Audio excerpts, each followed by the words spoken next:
NIO's going to be launching a full-size 3-row flagship SUV, the NT3 ES8, later this year. And honestly, it better be able to fly, because if this is the sub-brand's crack, a full-size flagship SUV, NIO might have upstaged itself. This is the dangerously impressive ONVO L90. I'm Will, and this is ChinaDriven.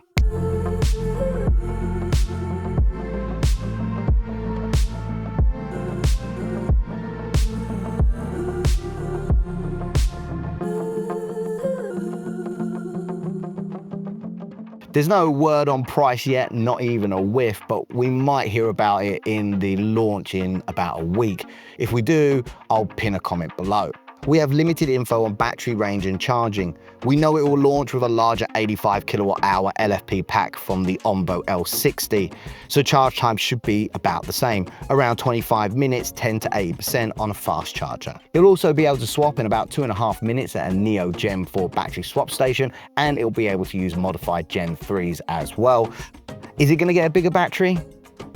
But with that 85 kWh battery, the rear-wheel drive has a claimed 605 kilometers of range, and the all-wheel drive 570 kilometers. This is the official unveiling of the interior of the ONVO L90 today, but before we dive into that, let's recap the exterior of ONVO's flagship full-size SUV. ONVO's way up design language is carried over from the L60 to the L90, but it's been updated a little bit.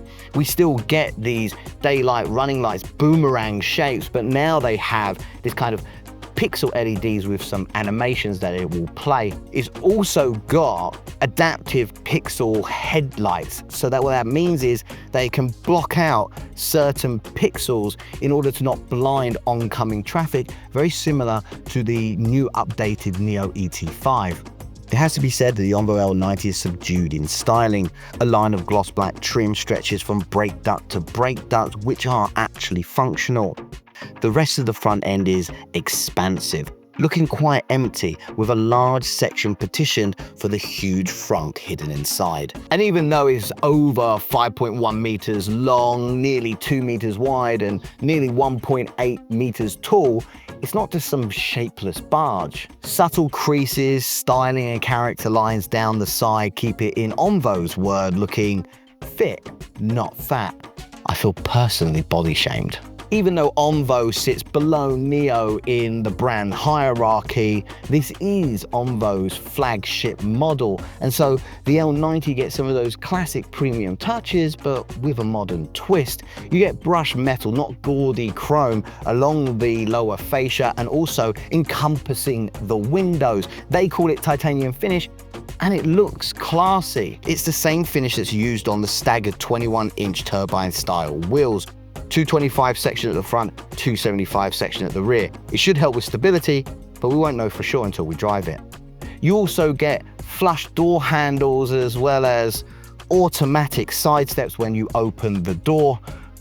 This all to aid its aerodynamics. This has a CD value of only 0.25, which is quite good for a vehicle of this size. Round the back, you'll find pixel LED taillights, a hidden rear wiper, and the same clean contemporary design language. In terms of rear storage for the ONVO L90, you get 324 litres back here with the third row up. It's actually a tad less than the Li Auto L9, but if you look underneath the floor, you'll find an extra hidden 106 litres of storage space, which means in total 430 litres back here. That is class leading. You also have a series of buttons back here to do different things. You can drop the single chamber air suspension on its rear axle to aid loading things in and out. And you can also, with a push of a button, lower the third row or raise them in order to get even more space back here. How much in total once you lower that third row? I don't know, NIO didn't tell me. But overall, an impressive amount of rear storage, and that's before we even talk about frontal storage. Knock knock. Who is there? Frunk. Frunk who? Thank you very much for opening. Now this is a massive Frunk. It's the largest in China by some way, 240 litres in total. And it's not just a large bin. You know, you've got things like little indents for cup holders up here. And when this gets to market, expect so many accessories for up here. What exactly you'll get, I'm not sure, but we've already seen a seat. So this is one of the big highlights of the L90. Welcome to the interior of the ONVO L90. Let's get the basics out of the way. Just like the smaller L60, there is no instrument panel. Instead, what you get is a big 35-inch heads-up display, and it's got all your driver info and full ADAS visualization. In the center, you get a 17.3 3K touchscreen, and look, it's running Coconut OS 2.0, which is backed by Neo Sky OS. It's snappy, it's responsive, it's very clean looking. Right now, it's only in Chinese. Now, these two screens plus two in the back are all being run by a Snapdragon 8295P. We're pushed for time, so I'll circle back to the OS properly when we come back to drive this car. Interior styling materials, surprisingly premium. Now, don't get it twisted, when the ES8 comes to market, it will outdo this on finish and interior materials, but for where I think this is going to sit in the market, this is surprisingly good.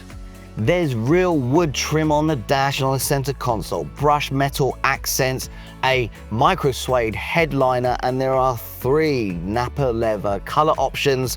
And for those cow haters out there, there's also a non-leather black interior as well. The attention to detail in here stands out. There's 500 meters of thread, there's 88,000 stitches, and they're all angled to be the same angle as the logo. And the wood, the metal, and the ambient lighting all wrap around the whole cabin in a continuous sweep, giving you a very kind of cocoon-like feeling. And while plenty of OEMs now use metal speaker grills, this takes it up a notch, and surprisingly, it's not overbearing. Speaking of sound, that's a big upgrade in here. 23 speakers, 2048 watt, Dolby Atmos 7.1.4 spatial audio. Big immersive sound in here. Okay, a couple more things before we move back to the second row. You get dual wireless cooled chargers. You get storage here, here, and underneath here, and you even get a glove box, and it's even password protected, so you can make sure that no one touches any of the crap that you shove in there and forget about. Chairs.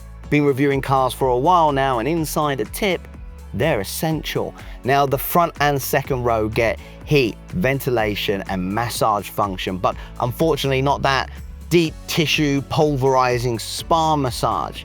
You gotta leave something for the Neo ES8, am I right? The seats back here are lush, they're wide, supportive and comfortable, and you might have just seen me press it, it's got a one-touch zero gravity mode on this passenger side. What that's going to do is push the front passenger seat out of the way, and then it's going to suspend me comfortably in the air. Nice. For creature comforts, there is a roof-mounted 17.3-inch 3K touchscreen, and you even have a controller as well until you invariably lose it. But you can watch movies on here, you can cast to it, you can even split game on it using the front screen as well. Loads to keep the kids busy. But it also comes with parental controls and screen timers to enrage your toddlers mid-road trip. We've got the same 8-inch rear screen that you'll find in the ONVO L60. It kind of acts as your control panel for all your things back here, your seat positioning, all your AC, and all of the other bits and bobs. But you could also use it to play videos as well.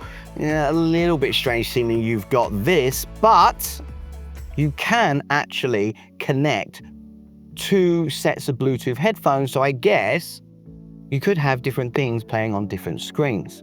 There's even a fridge back here, and it's electronically opening and closing, which means you can use a voice assistant to open it.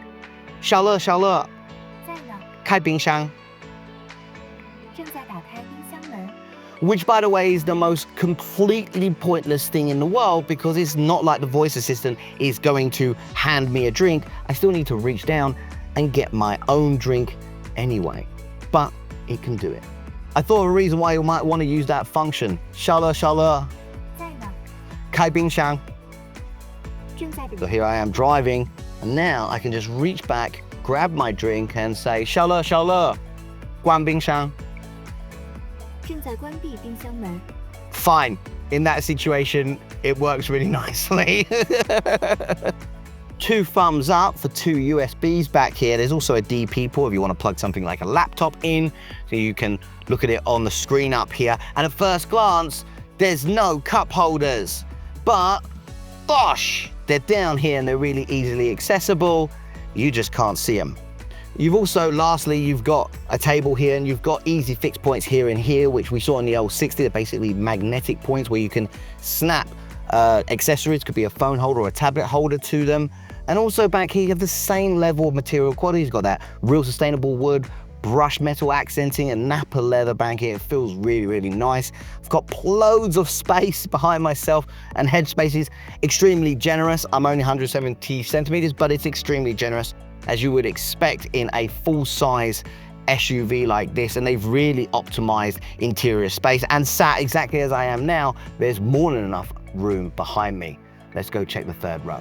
Now, to get into that 3rd row is actually quite surprisingly easy. You've got a nice walkway here, and this is 1.3 meters tall, and yes, that's not tall enough for me to stand up in, but if you were a kid, this would be super easy. Even for me, it's not that hard, although it's not that elegant. I'm sure if you were a small child, you would be able to run backwards and forwards between the 2nd and 3rd row.